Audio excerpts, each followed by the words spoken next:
Agora a gente vai interessa a todo mundo com certeza, o desperdício de alimentos. A gente vai conversar com a consultora de gastronomia, a Luciana Félix, que está com a gente já. Olá, Luciana, boa tarde para você. Olá, Fátima, tudo bem? Tudo bem, obrigada por participar com a gente aqui do Tarde Nacional. Ô, Luciana, eu queria começar perguntando para você, combater o desperdício também é uma forma de aumentar lucros, mesmo, principalmente no comércio, né, em bares e restaurantes, mas isso também pode funcionar até dentro de casa, né? Se não tem desperdício, você gasta menos com alimentação, é isso? Exatamente, você está coberta de razão, é isso mesmo. O combate ao desperdício é uma forma de aumentar a lucratividade, porque quando você combate o desperdício, você retira tudo aquilo que é desnecessário, não é mesmo? E aí, com todas as vezes que a gente fala de desperdício, muitas vezes a gente pensa só no alimento, que eventualmente pode ser jogado fora e que ainda está em condições de uso. Mas, na verdade, é bem acima disso, né? Existem várias formas de desperdício que você pode combater, tanto em estabelecimentos de alimentação, quanto mesmo em casa. Mas de que forma, então? Vamos começar falando rapidamente de casa, depois a gente vai aí para os bares e restaurantes. Acho que todo mundo frequenta um restaurante, pelo menos de vez em quando, e tem muita curiosidade em saber como que é feita essa questão do não desperdício dos alimentos. Como em casa, como é que a gente pode não desperdiçar, Luciana? Qual é a sua dica? Olha, uma dica legal para casa, né? Normalmente em casa a gente faz muita coisa na panela de pressão. Então, tudo que a gente for fazer na panela de pressão, no momento que a panela levantou pressão, começou a fazer aquele barulhinho, você já pode colocar no fogo mínimo, porque a temperatura lá dentro não é alterada. Outra dica interessante para casa é cozinhar todas as coisas em panela com a tampa fechadinha, porque às vezes as pessoas têm mania de cozinhar tudo com a tampa aberta. E aí você gasta muito mais água, você gasta muito mais gás, e a gente, se cozinhar com a tampa fechadinha, acaba que a cocção do alimento é feita de uma forma mais rápida, e aí a gente economiza água, e a gente está num tempo em que é super necessária essa economia de água, né? E a gente também economiza gás. São dicas bem interessantes, ainda mais com o gás de cozinha subindo o tempo inteiro, né? É bom a gente economizar. Exatamente. Essa dica da panela de pressão é boa. Ô, Luciana, nós estamos em rede com a Rádio Nacional do Rio de Janeiro, também em São Paulo, com o nosso âncora Anchieta Filho. E nós vamos agora até a Rádio Nacional do Rio, onde está a Dáurea Gramático, que tem uma pergunta para você. Tá ótimo. Queria fazer um comentário, porque sempre as pessoas que nos recomendam economia na alimentação dizem que é bom a gente fazer também, cozinhar, por exemplo, quando vai fazer a couve, não fazer só a folha, fazer o talo também. Mas não é a mesma coisa não, eu já tentei, sabe, Luciana? Não fica a mesma coisa, ela não fica tão macia quanto a couve, e outros alimentos também a gente nota a mesma coisa. Aproveitar tudo que a gente normalmente joga fora, nem sempre é bom e é o melhor. O que Exatamente, você acha? Às vezes as coisas não ficam com um sabor muito bacana, né? Então a dica que eu sempre falo é assim, existem formas de você economizar. Por exemplo, vamos imaginar que você foi na feira no sábado, daí você comprou toda a sua folhagem e tal. O que acontece? Quando você compra essa folhagem e deixa na geladeira, normalmente ela vai ficando estragada, ela vai queimando, ou então ela vai meio que apodrecendo mesmo na geladeira. Então, qual a dica que eu dou sempre para as pessoas? Comprou a folhagem, já faz a limpeza, já faz a higienização, compra aquela centrífugazinha que é manual, que a gente encontra em mercado, em casa de R$1,99. Centrifuga essas folhas, deixa elas sequinhas, porque a água que faz normalmente estragar mais rápido, né? Deixa ela bem sequinha e guarda na geladeira. Você vai aproveitar muito mais dessa alface, couve, rúcula, enfim, dessa folhagem, e aí acaba que de repente você não precisa tanto comer a casca do legume, se você não gosta, você não precisa tanto comer o talo da couve, se você não gosta, né? E a gente consegue preservar o sabor do jeito que de repente a pessoa gosta, mas sem necessariamente usar coisas que...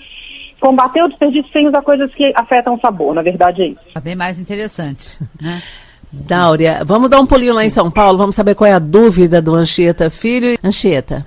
Muito obrigado, Fátima. Eu queria saber o seguinte, em termos de desperdício de alimento, qual o povo no mundo, qual o país no mundo é referência, serve de inspiração para o Brasil? Olha, Tieta, eu acho que a gente pode pensar em países que têm uma velocidade de vida mais acelerada, onde as pessoas conseguem ter menos a figura da empregada doméstica, onde as pessoas conseguem ter menos essa figura da pessoa que ajuda em casa ou mesmo de comer em restaurante. Então, quando a gente fala, por exemplo, nos países da Europa, a gente pensa sempre em pessoas que preparam a própria alimentação, que levam a comidinha pronta para o trabalho e tudo, né?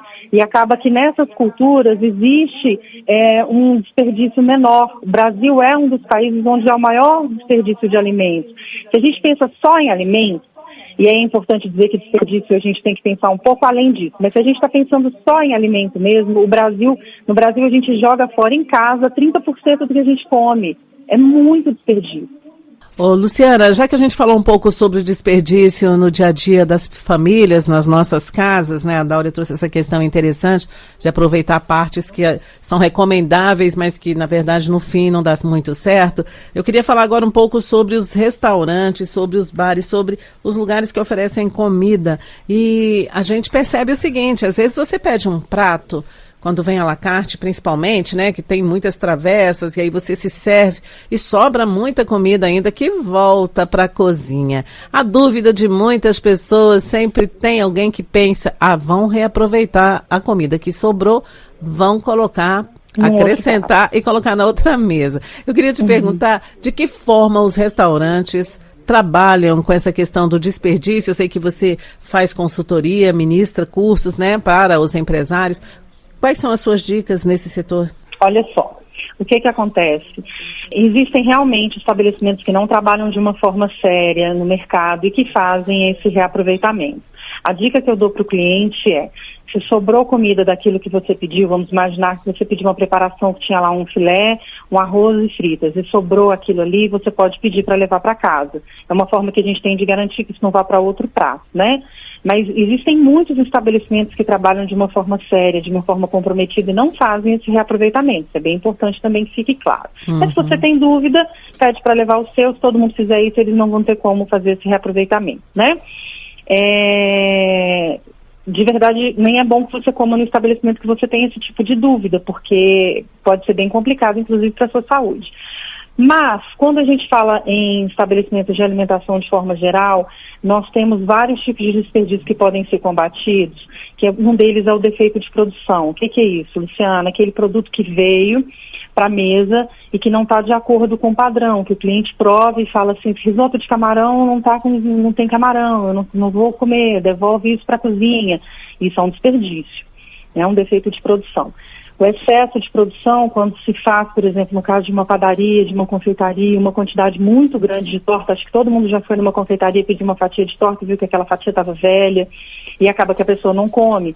Aquilo é excesso de produção e vai para o lixo. A gente também tem a questão da espera, né? Espera de clientes. Quando as pessoas, imagina num domingo, num restaurante cheio, muitas pessoas se propõem a ficar naquela fila de espera, mas muitas pessoas não se propõem. Então tem essa questão da espera, que às vezes você tem um desperdício de clientes. Será que não seria interessante fazer uma sala de espera, enquanto isso aclimatar esse cliente, oferecer um chopp, oferecer uma caipirinha, alguma coisa para ele esperar ali para que ele não vá embora, né? Isso também é bem importante que seja pensado no restaurante. A gente sempre fala da dica da questão da luz, sempre que possível, isso também vale para casa, sempre que possível colocar aqueles sensores de luz para que a luz só se acenda quando a pessoa chegar naquele cômodo, né, naquele local, e que também apague automaticamente. Isso é bem interessante. Em uma casa, isso vale até para as lâmpadas externas, né? A gente estava agora falando sobre essa questão da casa.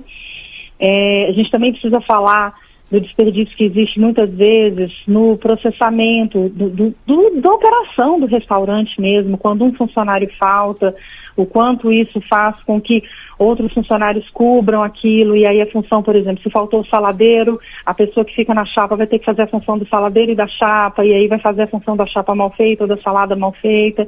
Então, tudo isso.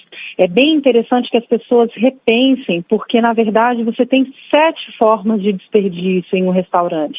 E é muito interessante porque é um setor onde a gente tem uma mortalidade em torno de 80%. 80% dos restaurantes que abrem fecham antes dos seus 5 primeiros anos de existência. É muito complicado empreender nesse ramo, né? Com certeza, mexer com alimentos é mais complicado. Luciana, eu quero agradecer muito a sua participação. Lembrando que a Luciana lançou agora uma série de 4 vídeos online, né? Qualquer pessoa pode acessar, né, Luciana? Eu queria só que você deixasse o endereço pra gente, por favor. Olha, a entrada dos vídeos está na nossa fanpage, na nossa página do Facebook do Casa Rara.